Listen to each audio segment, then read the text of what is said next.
Next question to Zaid Patel.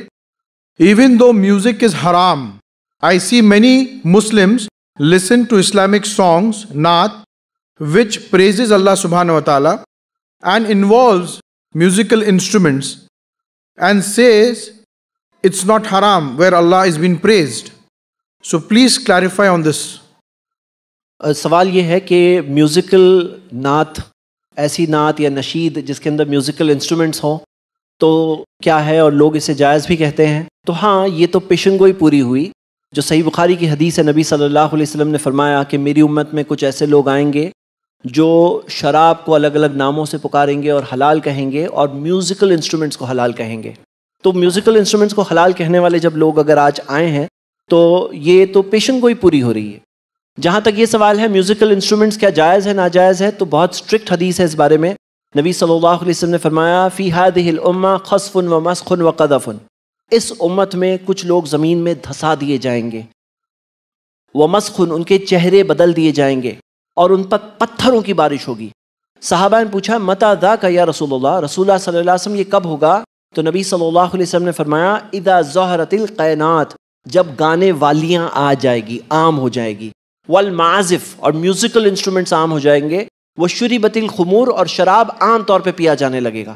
حدیث ترمذی میں صحیح سند سے ہے. اس حدیث کی کامنٹری میں اسکالرز بتاتے ہیں کہ نبی صلی اللہ علیہ وسلم نے یہ جو کہا فی ہذہ الامہ، اس امت میں، یعنی خاص طور سے مسلمانوں کی بات ہو رہی ہے، کیونکہ نان مسلمز میں تو یہ چیزیں پہلے سے عام ہیں، لیکن مسلمانوں میں جب یہ چیز عام ہوں گی تو ان پہ یہ سزا کے طور پہ دنیا میں آنے لگے گی. ہاں، یہ بات بھی ہے کہ بعض لوگ یہ کہتے ہیں کہ میوزیکل انسٹرومنٹس نہیں ہیں، اس میں نان میوزیکل انسٹرومنٹس ہیں، مطلب میوزیکل انسٹرومنٹ نہیں ہے. کبھی کبھار جو تھروٹ کے ساؤنڈ سے کچھ میوزیکل ساؤنڈز نکالے جا سکتے ہیں، یا کچھ دوسرے اور طریقوں سے کیا جا سکتا ہے. تو اس چیز کے اندر ہم دیکھتے ہیں کہ اسکالرز یہ کہتے ہیں، کیا کہتے ہیں، بہت انٹرسٹنگ ہے، کیونکہ وہ ایسے سانگز کے آگے ان کو لکھنا پڑتا ہے نو میوزیکل انسٹرومنٹس یوزڈ. کیوں لکھنا پڑ رہا ہے؟ کیونکہ اگر وہ نہیں لکھیں گے تو ایسا لگتا ہے میوزیکل انسٹرومنٹ ہی ہے. تو کہتے ہیں کہ بھائی سننے میں جو چیز کے قریب لگ رہا ہے، اگر ساؤنڈز آف دا تھروٹ کے قریب لگ رہا ہے کہ بھئی آواز میں بات کر رہا ہوں، اب یہ آواز حلال ایک چیز ہے جو آپ تک پہنچ رہی ہے، تو وہ آواز آف دا ساؤنڈ کے قریب لگ رہی ہے یا وہ میوزیکل انسٹرومنٹ کے جیسی لگ رہی ہے، تو جس چیز کے جیسی لگتی ہے اس کا حکم وہی ہوگا.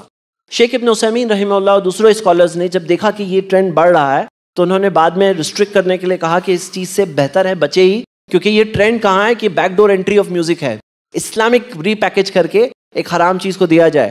تو ہم سب کو بچنا چاہیے، کیونکہ مین چیز کیا ہے، وہ ذکر سے دور کرتی ہے. وہ چیز اللہ کی یاد سے، ذکر اور دعا سے وہ چیزیں اکثر لوگ اس میں دور ہونے لگتے ہیں. تو بہتر ہے کہ کوئی چیز زبان پہ گنگنانے آدمی لگتا ہے، پھر وہ ٹنگ اسی میں بزی ہو گئی، تو وہ ایک مقصد جیسا میوزک کا ہوتا ہے، گانے بجانے کا ہوتا ہے، ویسا سملر ہی مقصد اس کا ہو جاتا ہے، زبان کہیں اور بزی ہو گئی. تو ہماری زبان جو ذکر و اذکار میں بزی ہو وہ زیادہ بہتر ہے. باقی اللہ عالم.